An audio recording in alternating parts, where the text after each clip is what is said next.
If what the media and your uncle taught you about money was true, then everyone would be rich. There are 9 specific myths that people hold about money, and it's time to break them. Myth number 3, wealth means big numbers on your account balance.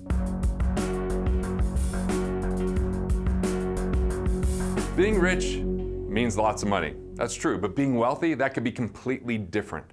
Wealth comes in dimensions. So we've got financial, that's one dimension of wealth. We've got purpose, that's another. Mindset, that's even another. You've got your health, which a lot of people say is wealth. And then you've even got your quality of life. I call that the 5 tracks of wealth: financial, purpose, mental, physical, and social. So you can have a boatload of money and not be wealthy. You can have a boatload of money and be a miserable human being that no one wants to spend time with if that's all you do is chase that down at all costs. See, money alone doesn't bring happiness. And let me be clear, being broke doesn't necessarily bring happiness either. But even when I was in college, I had a great time, and I didn't come from a bunch of money, and I didn't have a lot of money. But I had the wealth of relationships and experiences and really good times. And somehow, as people get older, they start to give those up in the name of chasing the dollar. But there's a way that you can actually be happy, healthy, and wealthy when you really start to understand the misconceptions and the misinformation about what it takes to be rich. So 1, there's some people that just believe that once you're rich, life is easy, and that's all there is to it. But come on, the poet laureate, Biggie Smalls, right? The notorious B.I.G., he said, more money, more problems. The more money you have, there are complexities. I discovered in my life, I didn't really think about it a lot, but I could now name 2 relationships in my life that were there 100% because of the money I provided. Now, I thought it was deep and meaningful friendships, but for them, it was a gravy train. And then as soon as that gravy train stopped, so did the relationship, and that was a bit shocking to me. There's also the complexity of when you get hit with the tax bill, or when other people want what you have, so the more money you have, the more there's financial predators and pirates coming in to try to take what you have. So just more money doesn't necessarily solve problems. We can look at the US, for example. We spend more money on health than any other country by far, yet we're not even in the top tier for health as a country. So just throwing money at something doesn't necessarily solve problems. Just having money doesn't solve problems. But money problems are better than lack of money problems most of the time. The second thing is, you'll just have more friends when you're rich. Yeah, of course. But are they your real friends? Right? There's rappers that are going, oh, look at all these people that show up to get whatever I've got. So you got to really start to understand, are they using you? There's people that have a lot of money that have a hard time finding love because there's distrust or they're just uncertain. And so these are some of the complexities around money, but this doesn't mean that you should be afraid of making it or that you should avoid it. Because some people think, oh, if I have more money, then my family will alienate me. And look, it is confusing and complex for some family members because they knew you before you had money, and then when you have money, maybe they see generosity as judgment. Maybe they see or think that you've changed, but the reality is it just enhances who you already are, and that scares them if is there room for them? Or does it start to highlight that they haven't done more with their life? So there are complexities around this, but if you don't get clear about money, it's going to be evasive, or it's going to be frustrating, or it's just going to be something that is difficult to really manage because it impacts all facets of our life, especially our lifestyle. The third thing is, I know people, and this is me when I was in my 20s, I'll just take better care of myself once I'm rich. So I was willing to hustle and work. I had no hobbies. I just did whatever I could every single day to make more money. I was the first one in the office. I would leave super late at night. I was no fun. And I came from being known as pretty fun in college to being no fun because it was all about chasing the dollar. Sometimes you can't buy back what you lose when it comes to your health.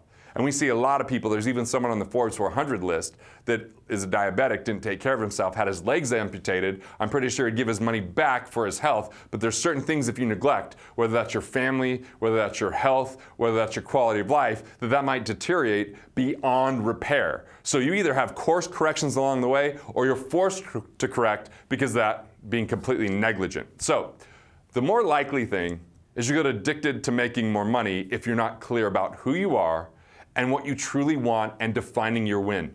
See, more is a never-ending horizon that you can constantly chase down, but you'll always meet someone with more money. Because who has more money?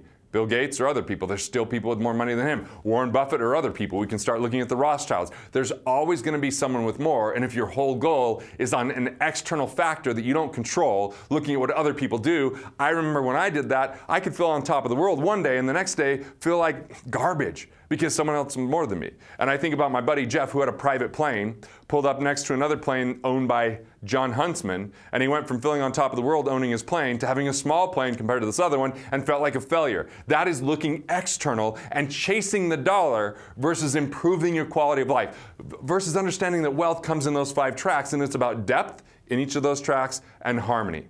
Wealth means you start to delegate.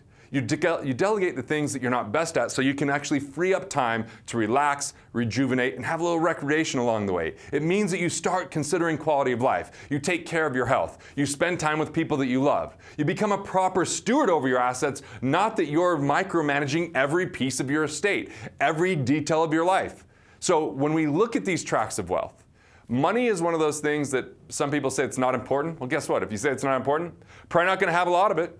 You know, I look at it like air. When there's plenty of it, I'm not too worried, but if there's not enough, it starts to feel really suffocating. I recently was a passenger in an Indy car at the Indy 500. And when they put the mask over and I had the whole bodysuit on, I started to feel like there wasn't enough air. And I started to panic a little bit. My heart started to palpitate, right? And I think the same thing can happen with money, is that we can even become irrational and make poor decisions chasing the dollar and neglecting other areas of our life. That's why the second track of wealth is so important.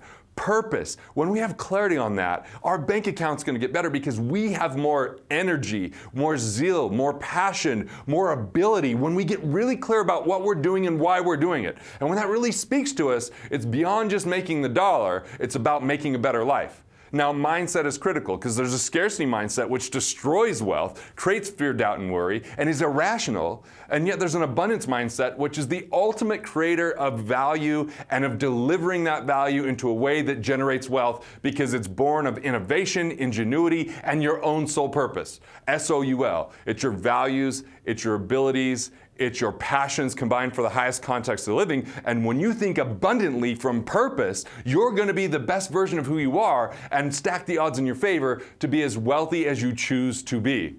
Now, the next piece is health. Someone that doesn't have health, they'd be wanting to buy it back. They would give all their money for it. And if you neglect your life along the way, see, that's going to be a problem. So the 5th track is social. And in social, what we're really looking at is what are the things that light you up that you enjoy doing that help you so that you have energy when you show back up? Because when my partners died, I worked 4 straight months. And when I say 4 straight months, I barely slept. I didn't see my wife. I didn't see my son. I was just constantly working. And then I got to a place of what's called diminished marginal productivity. What does that mean? It means I was a shell of who I was. I had no energy. It's like a quadruple overtime game for a sports team. They don't have their legs anymore. They're missing shots they normally make because they're just exhausted. Because hard work with the wrong philosophy can still equal misery and frustration or hell, even bankruptcy. So being rich, well, that's about having money. But being wealthy is about having harmony in all 5 of these tracks. It's not about perfection. It's about depth, presence, and intention of each of these 5 areas. So, find what calls you at your very core, and that's how you're going to create wealth, based upon your sole purpose and who you are. Now, you have the knowledge to transform your thoughts into profits and build the life that you love. If you want to learn more on this topic, check out my video on how millionaires use delegation to achieve even greater wealth.